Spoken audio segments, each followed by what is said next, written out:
Hello everyone, welcome back to this channel. Hope you all are doing great and learning English every single day.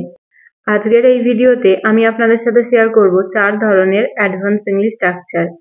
আর এই প্রতিটা structure কিন্তু আপনাদের daily লাইফে ইংলিশে কথা বলতে অনেক হেল্প করবে। So watch the complete video. Now let's get started. আমি ইংরেজি বলতে ভয় পাই। সে কিছু বলতে ভয় পায়।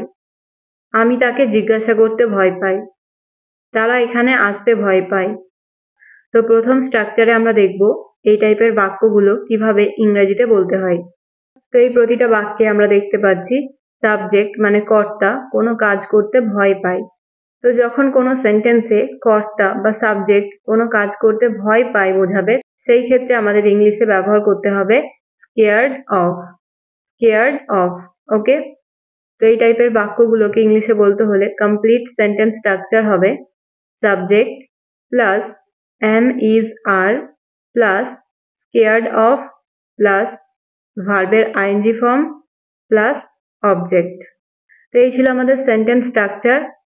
এবার যাতে আপনারা আরো ভালোভাবে বুঝতে পারেন তার জন্য আমি আপনাদের সাথে কয়েকটি এক্সাম্পল শেয়ার করব। তো ফার্স্ট ওয়ান ইজ আমি ইংরেজি বলতে ভয় পাই।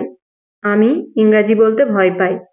এই বাক্যটার ইংরেজি হবে I am scared of speaking English. I am scared of speaking English. পরের এক্সাম্পলটা হলো সে কিছু বলতে ভয় পায়। সে কিছু বলতে ভয় পায়। He is scared of saying something. He is scared of saying something. তো এই সেন্টেন্সগুলো বলতে হলে কিন্তু সাবজেক্ট অনুযায়ী আমাদের সাবজেক্টের পরে কিন্তু am is are বসাতে হবে। পরের এক্সাম্পল আমি ইনজেকশন নিতে ভয় পাই। আমি ইনজেকশন নিতে ভয় পাই। I am scared of taking injection. I am scared of taking injection. আমি তাকে জিজ্ঞাসা করতে ভয় পাই। I am scared of asking him. I am scared of asking him. মানে আমি তাকে জিজ্ঞাসা করতে ভয় পাই। তারা এখানে আসতে ভয় পায়। তারা এখানে আসতে ভয় পায়। They are scared of coming here. They are scared of coming here. মানে তারা এখানে আসতে ভয় পায়। তো অলরেডি আমি আপনাদের 5টা এক্সাম্পল দেখালাম। এবার এই স্ট্রাকচারটা থেকে একটা বাক্যের ইংরেজি কিন্তু আপনাদের বলতে হবে। তুমি সত্যি বলতে ভয় পাও। তুমি সত্যি বলতে ভয় পাও। এই বাক্যটার ইংরেজি কি হবে আপনারা কমেন্টে লিখে জানান। তো এই ছিল আমাদের প্রথম স্ট্রাকচার। এবার আমরা দেখব 2 নাম্বার স্ট্রাকচার। খারাপ সঙ্গ থেকে দূরে থাকো। খারাপ কাজ থেকে দূরে থাকো। মোবাইল থেকে দূরে থাকো। আমরা আবার কখনো কখনো আমাদের ডেইলি লাইফে এই ধরনের বাক্যগুলোও ব্যবহার করে থাকি। তো আমরা 2 নাম্বার স্ট্রাকচারে দেখব এই টাইপের বাক্যগুলো কিভাবে ইংলিশে বলতে হয়। তো এই প্রতিটা বাক্যে আমরা দেখতে পাচ্ছি যে কোনো কিছু থেকে দূরে থাকার কথা বলা হচ্ছে। এই যে দূরে থাকা বা দূরে থাকো, এই কথাটা ইংলিশে বলার জন্য আমাদের বলতে হবে কিপ অফ। Keep of. আমরা সেন্টেন্সে কিপ অফ ব্যবহার করে এই বাক্যগুলো খুব সহজে বলতে পারবো। তো প্রথম এক্সাম্পল হলো খারাপ সঙ্গ থেকে দূরে থাকো। খারাপ সঙ্গ থেকে দূরে থাকো। Keep of the bad company. Keep of the bad company মানে খারাপ সঙ্গ থেকে দূরে থাকো। খারাপ কাজ থেকে দূরে থাকো। Keep of the bad work. Keep of the bad work মানে খারাপ কাজ থেকে দূরে থাকো। আগুন থেকে দূরে থাকো। Keep of the fire. Keep of the fire. Mobile থেকে দূরে থাকো। Keep of the mobile. Keep of the mobile. I hope আপনারা বুঝতে পেরেছেন যে এই টাইপের বাক্যগুলো এবার থেকে আপনারা ইংলিশে কিভাবে বলবেন। তো এবার এই ধরনের একটা বাক্যের ইংরেজি কিন্তু আপনাদের বলতে হবে। টাপ থেকে দূরে থাকো। টাপ থেকে দূরে থাকো। এই বাক্যটার ইংরেজি কি হবে আপনারা কমেন্টে লিখে জানান। তো চলুন এবার তাহলে পরের স্ট্রাকচারটা দেখা যাক। আমার কিছু হারানোর বাকি নেই। আমার আর কিছু খাওয়ার বাকি নেই। আমার আর কিছু দেখার বাকি নেই। তো এই প্রতিটা বাক্যে যে জিনিসটা আমরা কমন দেখতে পাচ্ছি সেটা হলো কিছু বাকি নেই। যখন কোনো সেন্টেন্সে আমরা বলবো কিছু বাকি নেই, সেই ক্ষেত্রে আমাদের ইংলিশে বলতে হবে nothing left two. Nothing left two. তো এই টাইপের বাক্যগুলো বলতে হলে সেন্টেন্স স্ট্রাকচার হবে সাবজেক্ট প্লাস হ্যাভ অথবা has plus nothing left two plus verb. তো চলুন এবার আরো ভালোভাবে বোঝার জন্য কয়েকটা এক্সাম্পল দেখা যাক। প্রথম এক্সাম্পল হলো, আমার কিছু হারানোর বাকি নেই। I have nothing left to lose. I have nothing left to lose মানে আমার হারানোর কিছু বাকি নেই। আমার খাওয়ার কিছু বাকি নেই। আমার খাওয়ার কিছু বাকি নেই।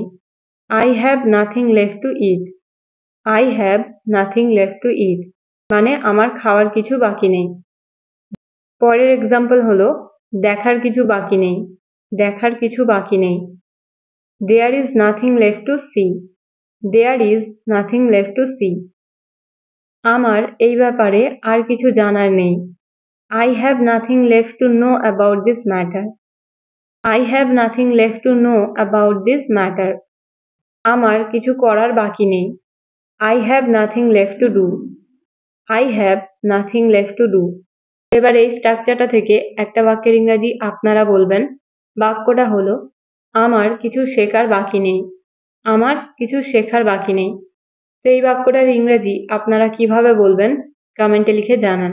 ওকে, তো চলুন এবার দেখা যাক 4 নাম্বার স্ট্রাকচার। এটাই হলো সেই গাড়িটা। এটাই হলো সেই লোকটা। এটাই সেই জায়গাটা। তো ফ্রেন্ডস, আমরা কখনো কখনো এই ধরনের বাক্যগুলো আমরা আমাদের ডেইলি লাইফে ব্যবহার করে থাকি। তো চলুন দেখা যাক এই টাইপের বাক্যগুলো ইংলিশে কিভাবে বলতে হয়। তো এই টাইপের বাক্যগুলো ব্যবহার করতে হলে আমাদের ইউজ করতে হবে ভেরি। ভেরি যখন আমরা কোনো নির্দিষ্ট জিনিস বোঝাবো সেই ক্ষেত্রে আমাদের ইংলিশে ভেরি ব্যবহার করতে হবে। এক্সাম্পল, এটাই সেই গাড়িটা। আমরা নির্দিষ্ট করে বলছি যে এটাই সেই গাড়িটা। তো এই বাক্যটা ইংলিশে হবে, this is the very car. This is the very car. এটাই সেই বাড়িটা। This is the very house. This is the very house. এটাই সেই ছেলেটা। This is the very boy. This is the very boy. এটাই হলো সেই জায়গাটা। এটাই হলো সেই জায়গাটা। This is the very place. This is the very place. এটাই সেই দোকানটা। This is the very shop. This is the very shop মানে হলো এটাই সেই দোকানটা।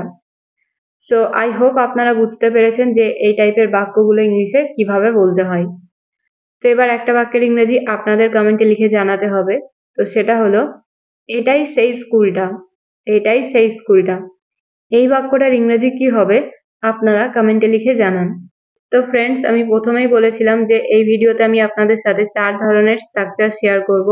তো অলরেডি আমরা 4 ধরনের স্ট্রাকচার দেখে নিয়েছি।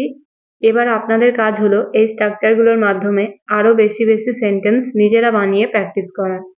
তো ভিডিওটা যদি ভালো লেগে থাকে অবশ্যই লাইক করবেন, কমেন্ট করবেন এবং শেয়ার করবেন। আবার একটা নতুন ভিডিওর সাথে দেখা হবে। Till then stay happy and keep learning.